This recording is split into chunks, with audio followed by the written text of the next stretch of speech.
Shalom, saudara-saudara sekalian yang dikasihi oleh Tuhan. Selamat pagi, siang, sore, dan malam. Saya kembali hadir kepada saudara di hadapan saudara yang berkenan untuk menyampaikan kebenaran firman Tuhan. Kebenaran firman Tuhan yang akan saya sampaikan ini terinspirasi oleh karena banyaknya kejadian-kejadian di muka bumi ini yang tadinya seorang pemeluk agama pengikut Yesus, setelah suatu saat kelak dia berubah keyakinannya mengikuti yang lain. Ya, padahal dulu mereka dalam lingkungan keluarga yang baik, aktif, ibadah, mengikuti Yesus. Tapi di akhir masa mudanya seseorang bisa berubah keyakinannya. Perubahan itu menurut saya ada beberapa hal. Yang pertama mungkin karena cintanya kepada pasangannya, makanya dia mau berubah. Yang kedua, dia merasa nyaman dengan pasangannya itu, makanya dia beralih. Yang ketiga mungkin karena materi ataupun masalah jabatan, pekerjaan. Atau yang keempat, tidak ada pemahaman yang sampai kepada dia tentang kebenaran firman Tuhan, hal-hal yang membuat kita kenapa mengikuti Yesus. Untuk itu saudara, saya sudah mengkalkulasi 4 hal yang membuat kita mengikuti Yesus. Saya selalu membuat 4, mungkin banyak, tapi saya selalu menyimpulkan 4. Karena angka 4 ini supaya singkat. Dan ini menjabarkannya juga menyangkut yang ratusan atau ribuan hal yang membuat kita harus mengikuti Yesus. Yang pertama, adanya pengampunan. 1 Yohanes 1 ayat 9. Jika kita mengaku dosa kita, maka ia adalah setia dan adil, sehingga ia akan mengampuni segala dosa kita dan menyucikan kita dari segala kejahatan. Kata kuncinya hanya satu, mengaku dosa. Saudara pernah mungkin dalam kejadian orang lain bersalah kepada Anda.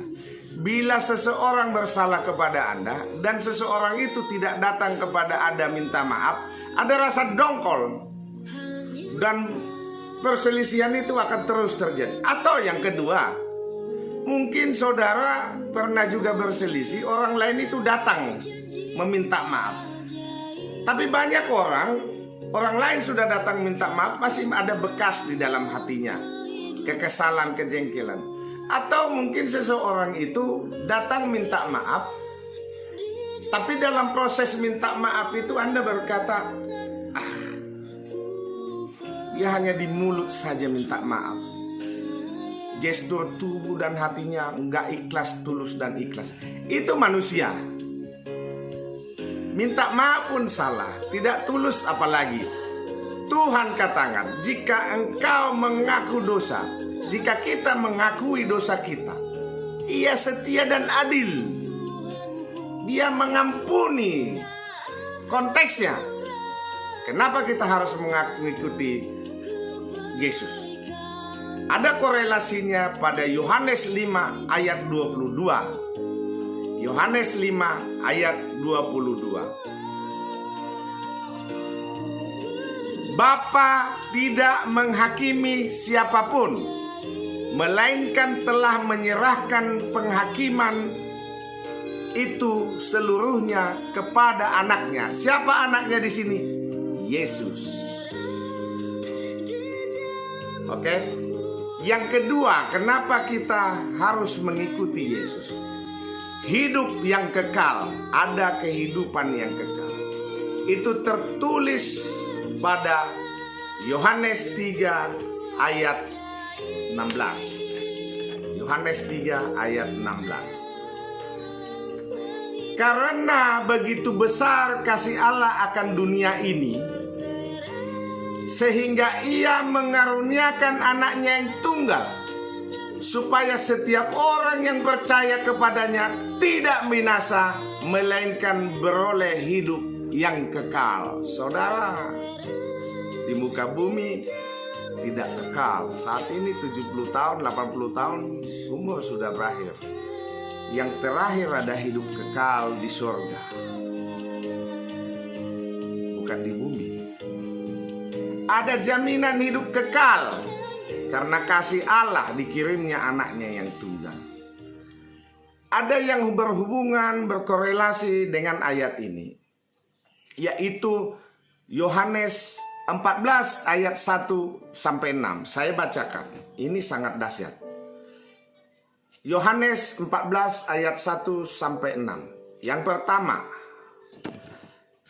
janganlah gelisah hatimu, percayalah kepada Allah, percayalah juga kepadaku. Yang kedua, di rumah Bapakku banyak tempat tinggal. Jika tidak demikian, tentu aku mengatakannya kepadamu. Sebab aku pergi ke situ untuk menyediakan tempat bagimu. Yesus pergi berangkat ke atas untuk menyediakan tempat bagi kita.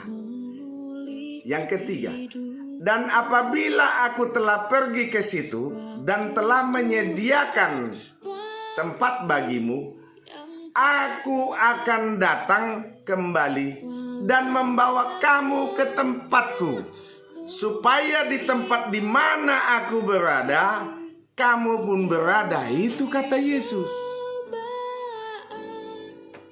Yang keempat, dan kemana aku pergi, kamu tahu jalan ke situ.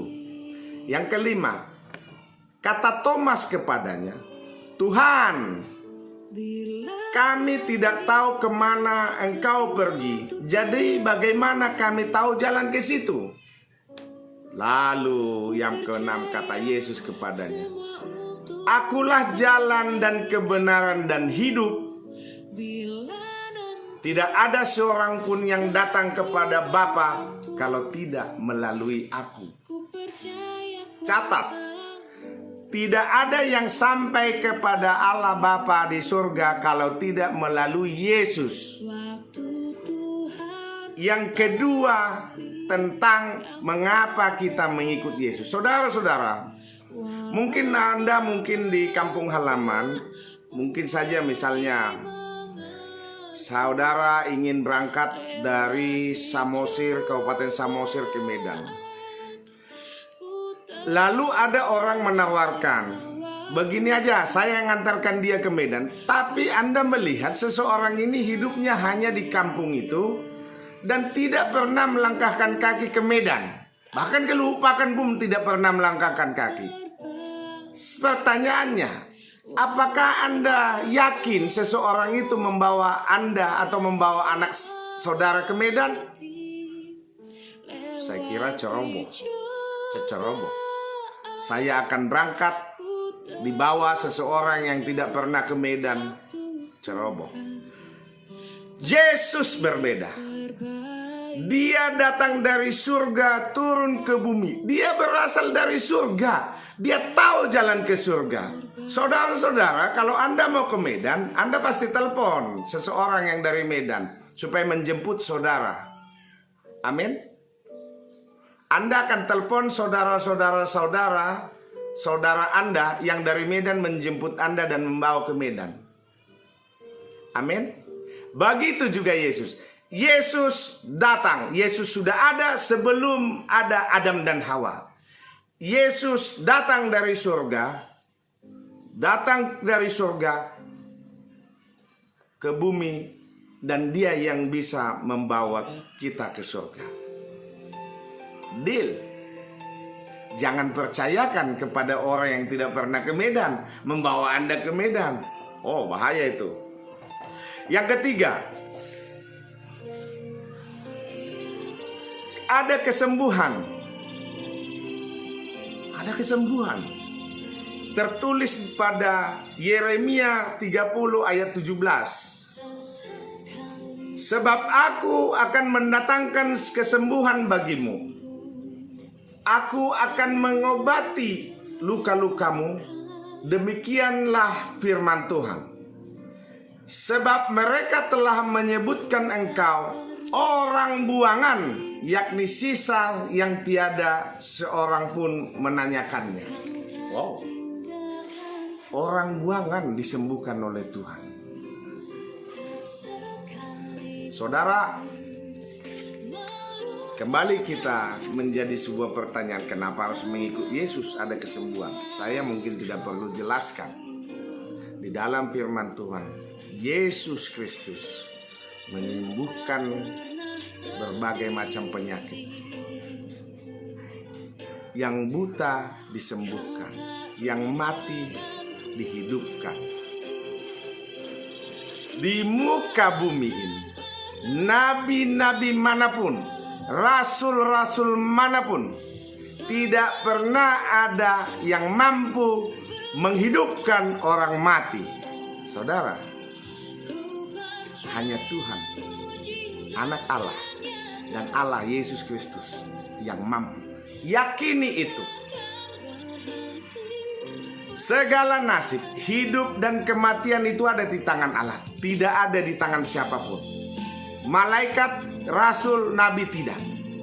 Hanya di tangan Allah hidup dan mati Anda. Perkara hidup dan mati ada di tangan Tuhan. Itulah sebabnya kenapa Yesus bisa menghidupkan orang mati. Yakini itu adalah Allah. Hanya Allah yang bisa menghidupkan orang mati. Kalau yang lain kemungkinan menyembuhkan, bisa dari buta mungkin bisa, tapi kalau dari kematian menjadi hidup, bangkit dari kematian, hanya Tuhan. Itu alasan ketiga kenapa kita harus mengikuti Yesus. Percayakan itu. Saudara jangan membantah, saudara jangan membebalkan hati. Jangan tutup pintu hati pikiranmu. Yang keempat, memenuhi kebutuhanmu. Filipi 4 ayat 19. Allahku akan memenuhi segala keperluanmu menurut kekayaan dan kemuliaannya dalam Kristus Yesus. Allah akan memenuhi segala keperluanmu menurut kekayaan dan kemuliaannya dalam Kristus Yesus. Artinya apa? Anda dan saya bisa diberi kekayaan yang melimpah ruah kalau hanya di dalam nama Yesus. Jelas. Korelasi akan saya sampaikan lagi.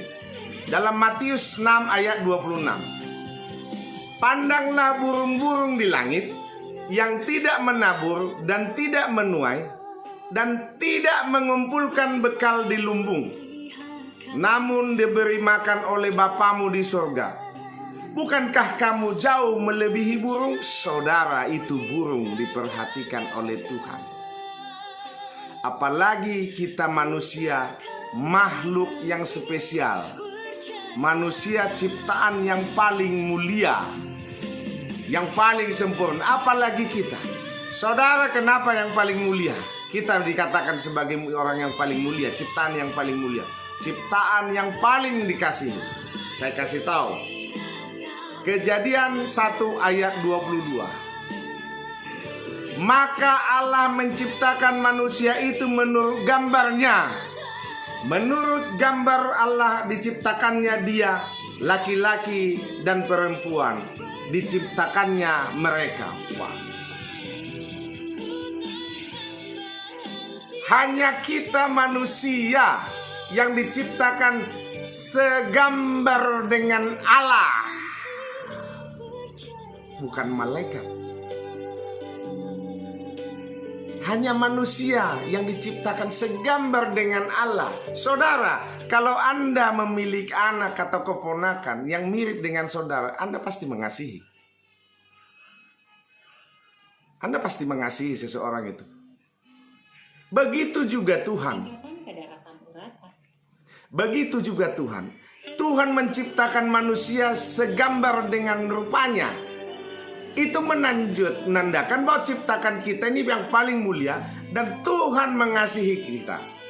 Jelas dikatakan, burung saja tidak menabur, tidak menuai, dan tidak mengumpulkan bekal di lumbung. Tidak mengumpulkan saudara-saudara. Tidak perlu kita terpengaruh dengan masalah, akan jatuh hati karena kekayaan dengan orang lain, sehingga kita beralih ke percaya. Tuhan sediakan, yakini imanmu. Tuhan akan sediakan. Tidak perlu masalah dunia, Tuhan sediakan. Tidak perlu takut hari esok. Wah, kalau saya harus menikah dengan ini, hidup saya akan kesusahan. Kalau dengan ini, materi saya akan, wah. Lalu dia beralih menikah dengan orang lain karena sebuah materi atau sebuah bayangan yang tidak jelas, tetapi lepas daripada Tuhan Yesus yang dipastikan akan menghakimi semua umat manusia. Terima kasih saudara-saudara. Mohon maaf apabila penyampaian firman ini kepada saudara-saudara sekalian semoga bermanfaat. Dan saya sarankan, apabila apa yang saya sampaikan ini bermanfaat dan menguatkan saudara-saudara sekalian dan teman-teman saudara sekalian, sampaikan kepada mereka supaya mereka juga dipenuhi oleh berkat. Terima kasih. Tuhan memberkati saya, Tuhan memberkati saudara, dan saya memberkati saudara, dan saya mengasihi saudara. Haleluya. Shalom. Bye-bye.